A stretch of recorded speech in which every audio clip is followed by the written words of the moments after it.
All right, good morning. It is May 31st, 2019. I don't need to show you the book. Still in Raving fans. We're into the second section, I guess we'll call it, for this specifically. So we read to page 26 yesterday, page 51 today. So there'll be two huge chunks in a row to gain the next two sections. And I may even extend it longer just because there's each little bit I kind of want to go over. All right, so yesterday's was decide what you want. I don't know if I went over that, but so yesterday with everything that we went over is decide what you want. Today's is about vision. And with this, his next location that he goes to is a grocery store, which is described in the book. It has like a valet that somebody comes up and parks your car for you, gives you a claim check, and then they have an advisor. Now this is actually a good idea. And with the advisor, they sit you down, they go through the best route, the fastest route to go through and get all of your items. It also earmarks what's on sale or comparable items or what might be non-fat or low sugar. So comparable items that might be either more healthy or less expensive or both. And then it goes through like a self-checkout, which we kind of already have. But when you scan this, it actually keeps a tabulation of what you regularly buy to give you alerts on when they might be on sale. Now for the area manager, the main character in this is like 40 miles from his house. So it's convenience versus service, but it's always packed. So in this specifically, it's about vision. It ends up getting to the end of this kind of section. And Sally says how she was going bankrupt and didn't know what to do, and she was keeping inventory that was going bad. Just wasn't good. But she had a vision when she was visited by the fairy godmother, and all of this stuff sort of came true. So this applies obviously not just to management and business, and it is kind of going a step above is the overall theme of this book. But in relation to yourself, it is also having a vision. It is also doing all those things that people call strange. Like, I don't know about you, but clearly I'm talking to myself now. I'm talking to a phone. Who would have thought I'd be doing that 10 years ago? Let alone 20 or 30 years ago.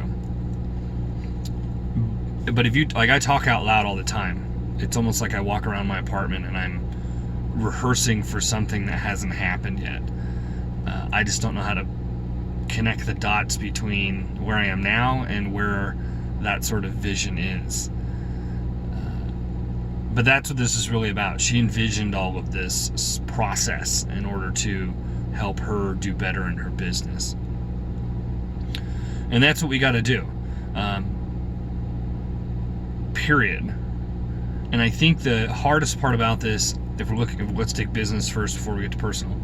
If we get to business and management, it's hard to be selfless and help guide someone through their vision without thinking of how it impacts your bottom line.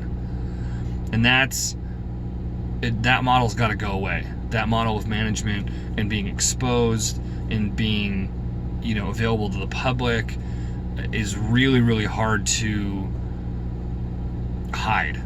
So it's got to be a genuine act of selflessness. Like when I go to the Starbucks across town, I'm not at that regular one today, but I go to the Starbucks across town, and the last few times there's been the homeless guy, and they're clearly homeless and clearly crazy, talking themselves, walking around, doing stuff. But I just get a water from there because it's free, and it's a simple gesture, and I just set it next to him and say, have a good one, or be nice, or whatever it is, and then walk off. Now, I don't have to do that.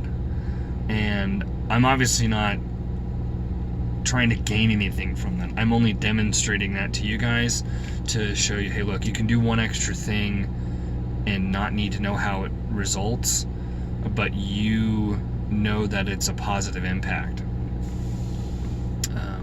Kind of like this thing with fighting. I mean, I'm sure we've all seen this. Anytime I see a fight that's recorded like at a school or between somebody young, really anybody, and there's just 10 people around with phones and nobody's trying to break this up, it's heartbreaking, to be honest. And all it takes is one guy to put it down and go, hey, what are you guys doing? This is ridiculous. If you want to like fight, let's get in the ring, let's get some pads, let's fight it out. Let's do it that way. At least be as safe as possible. On a side note of that, a lot of time, because injury in a fight doesn't happen from the fight. It happens from hitting the ground if you're unconscious. It happens from falling and bashing your head on concrete. You know, that's how people die. So that is one time where put down your phone. Help somebody out. Like, seriously. It's not a gunfight. It's not two people with knives in your fear of your own safety. I could kind of understand that. At least you have some, but dude, just break it up. It's ridiculous. That's the kind of selfless thing I'm talking about. We don't do that anymore. We're so worried about ourselves and being famous, or putting out some sort of content that's non-contributing, that we forget to be human. So I don't know how I got this far from, but the management half is, yes, have the vision with this and know where you're going with it. Now for the personal, anything that doesn't this is almost opposite of personal. Personal, obviously you have to have a vision and know where you're going, but you have to make more effort with that. In business, business is coming to you. You want to maintain, cultivate that, and get them to spread it out. Well, it's the other way with your vision. With your vision of whatever you want to do, you have to make the effort. You have to go outside of yourself. You have to seek out opportunity. And it doesn't even have to be in an overly obvious way. It's just being aware that opportunity is there. And if it aligns with your vision in any way, shape, or form, you have to go with that.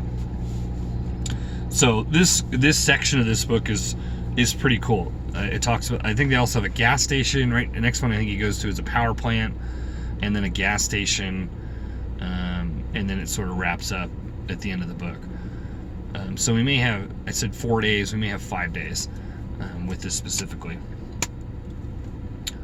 But this being said, have a vision. You know, my vision is to be a public speaker. My vision is to start on this platform and have a bunch of content. My vision is perfecting a craft of speaking or communication to be able to help others. That's all I can think of off the top of my head. But with that, enjoy your Friday. Be safe on your Friday. And don't do anything too stupid. And I will see you tomorrow.